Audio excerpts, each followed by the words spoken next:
From Miami, Mr. Randy Gage.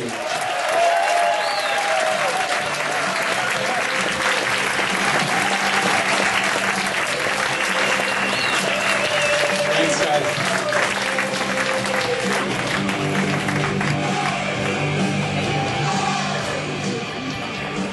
So the road to Diamond Director, what does that look like? That's what I'd like to share with you this evening. Interesting article. Tony Rush posted an article. I started getting it via email from people in Australia and some of my other team members. And then I saw he had posted it on my Facebook page last night.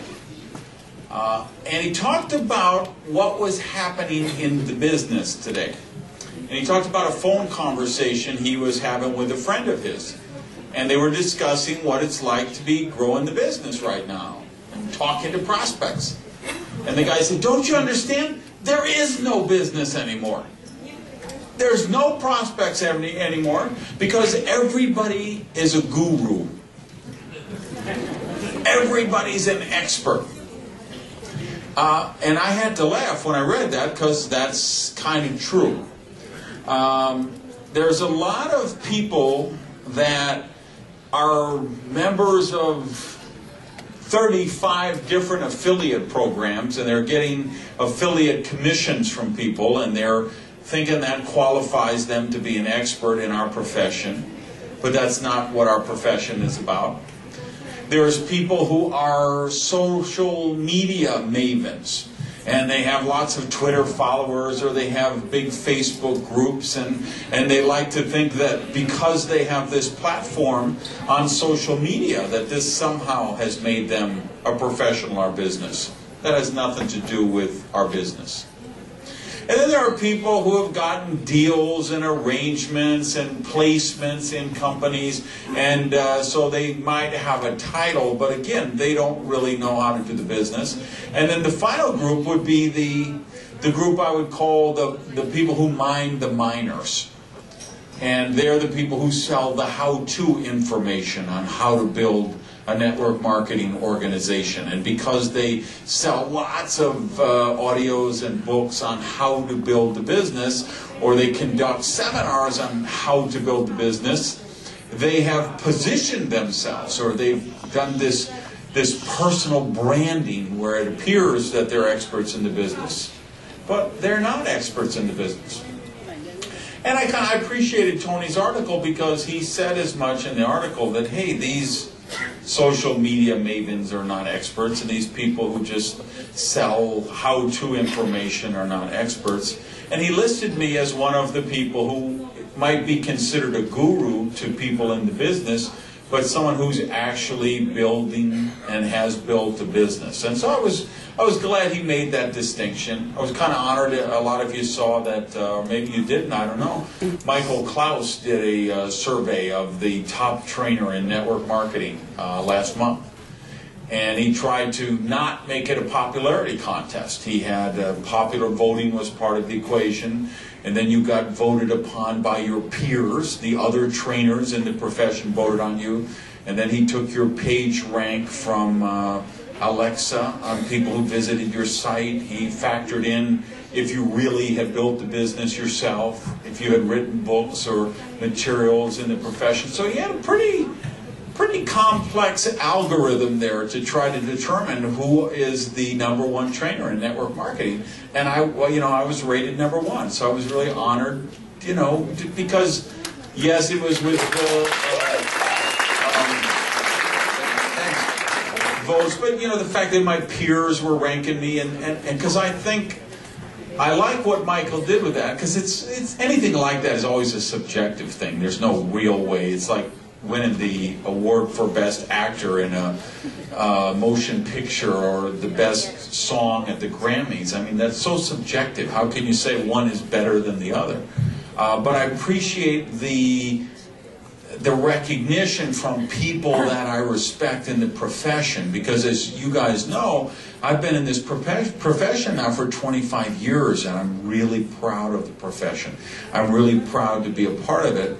And more importantly, and yes, you know what? I've made millions of dollars as a speaker and consultant and trainer and sold millions of books and audios, and they've been translated into 18 or 20 different languages. But I'm more proud of the fact that I've made millions of dollars as a team member, doing it in the field, doing it in the trenches, by the building block ways. So I want to share, and I'm of course more proud than anything of the fact that I've done it with Agile Enterprises, which is without a doubt the preeminent company in the network marketing profession.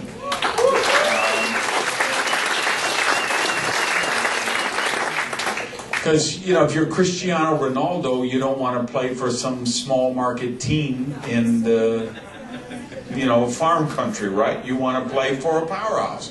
If you're going to be a preeminent, if you're going to be one of the leaders in our profession, you want to do it under the big lights. You want to do it in the big game, in the big city, with the big team. And this is the #1 team in the network marketing profession, the Agile Enterprises team.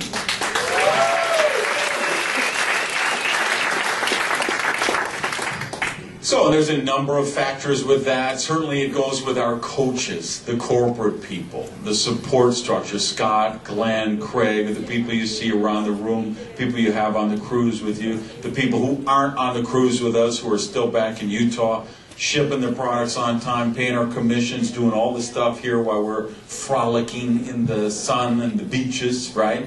So there's a lot of things, but I'm not going to talk about that tonight because we have a limited amount of time. I want to talk about what's this process to become a Diamond Director with Agile. And here would be the setup, I would say to that. I want you to be realistic about this. One of the things you'll notice about our rank of Diamond Director with Agile is that it's a real rank. It's a very honorable achievement, and it's not an achievement you can game your way to easily. You can't buy some quick products and fill up a garage to become a Diamond with us. You can't sponsor a few people or roll over a few people and become Diamond. It takes some real work, because we're talking 150,000 CV in the lesser leg and personally helping 6 people qualify at the rank of Director.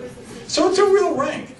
If you would compare other companies and what they would call a Diamond Director, or a Blue Diamond Director, or a Hawaiian Blue Diamond, or a Starfleet Commander, or a Supreme NATO Commander, or whatever these companies call, if you compared those ranks, if you looked at the volume requirements and the number of Director breakaway requirements, you'd see that what they are calling a Diamond Director for us would be a strong regional director, perhaps a weak senior director. I mean, that's the kind of level.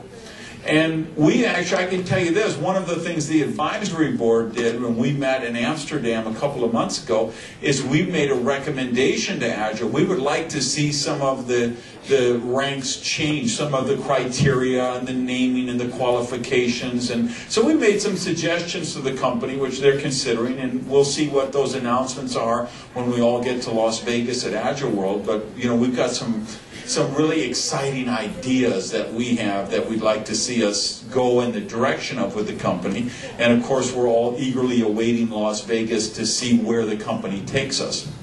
But let's talk about what it is to do that, what the process looks like. Because the other thing I want you to know is, because it's a real rank, I want you to be realistic about it.